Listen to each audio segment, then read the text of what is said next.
context of statics or equilibrium of forces, there is an extremely important theorem which, if not delivered, would be unfair. We are this time talking of three concurrent forces, three concurrent coplanar forces that are producing equilibrium. So there is a force P, there is a force Q, and there is a force R.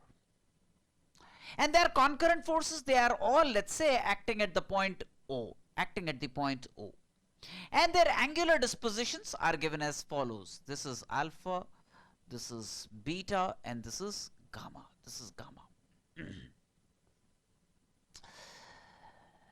Now, we want to be able to connect P, Q, R for these three concurrent coplanar forces that would produce equilibrium. How does one do that? So one thing, in order that they could produce equilibrium, take any two of the three forces, say P and Q. Say if I take P and Q, would you not want to believe that the resultant of P and Q must exactly counter R? That means the resultant of P and Q must be a vector of magnitude R opposing this R, so that the net effect is 0. So that's plain and simple. The resultant of P and Q is this R, exactly opposing this R. And eventually PQ could be replaced by this R, and this R and this R would produce no net force, no net effect, and therefore equilibrium. Right? Okay. Now let's get down to some very simple stuff. So let's complete the parallelogram whose diagonal is R units in length and whose sides are P and Q. Okay.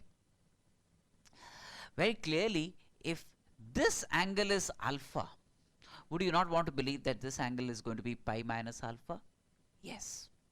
Again, if this angle is beta, then this is going to be pi minus beta, this is going to be pi minus beta, and this angle will be equal to this angle. Why?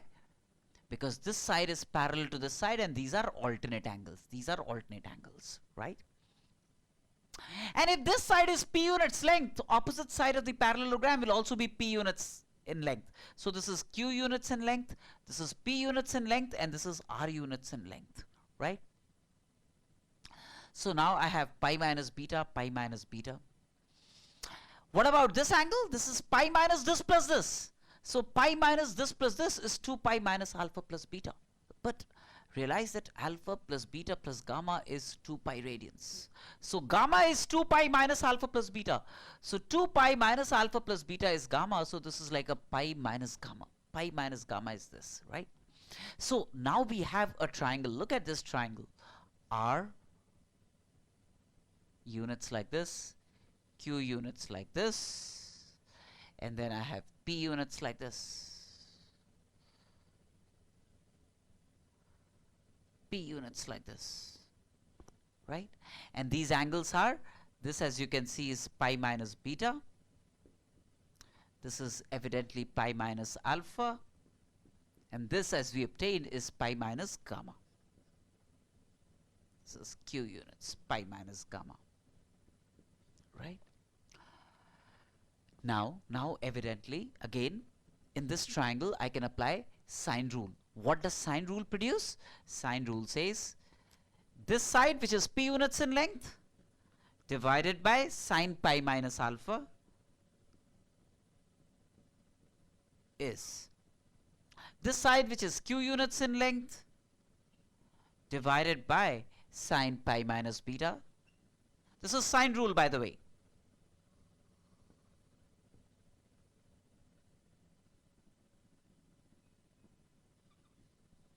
Equal to R, which is this length, divided by sine pi minus gamma. That is what happens. But sine pi minus alpha is sine alpha, so we end up getting P by sine alpha equal to Q by sine beta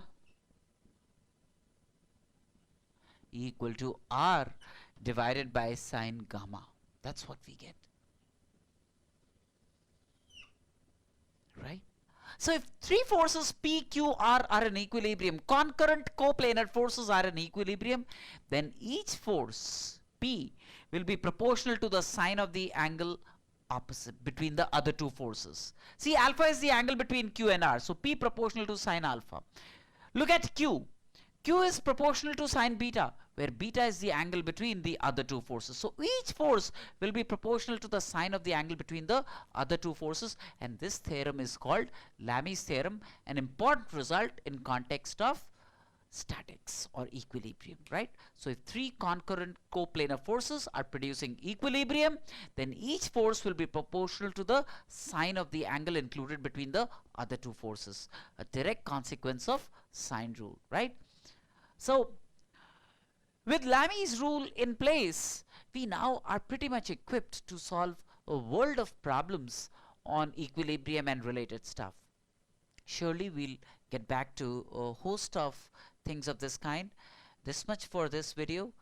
We'll catch you very soon again. We'll now look at a very simple direct application of Lami's theorem, although this problem could be solved with simple resolution of forces, but since we just covered Lami's theorem, might as well get hands-on with Lami's theorem. What we have is a weight 50 kgs supported by two strings, one horizontal and one making an angle 30 degrees with the vertical. We want to be able to calculate the tensions T1 and T2 in the two strings. All that we need to do is, so we'll calculate the tension in kg weight instead of newtons, so that we don't run into the hassle of converting this kilograms into newtons and so on and so forth. So again, if I apply Lami's theorem, T1 divided by sine 90 degrees is T2 divided by sine of this angle, which is 150 degrees, is T is W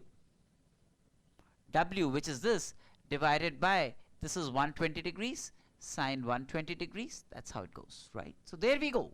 T1 then becomes sine 90 is 1, so W by sine 120, W by sine 120. Sine 120 is the same as sine 60, so this is W by sine 60, which is root 3 by 2, where W is, let's say, 50, so this is 100 by root 3 kg weight. That's the tension in this room. If I use these two, I can obtain T2. So very clearly T2 is going to be sine 150. Sine 150 is the same as sine 30, which is half, so half of W, which is 50, divided by sine 120. Sine 120 is sine 60, which is root 3 by 2 kg weight. So that makes it simply 50 by root 3 kg weight. That's how it happens, right? So direct application of Lami's theorem. There are times it can come in really handy, but of course it would have been equally easy resolving forces and balancing in the horizontal and vertical directions. We could have obtained the values of T1 and T2 by writing equations along the horizontal and equilibrium equations along the vertical. All right, thank you so much. Bye bye.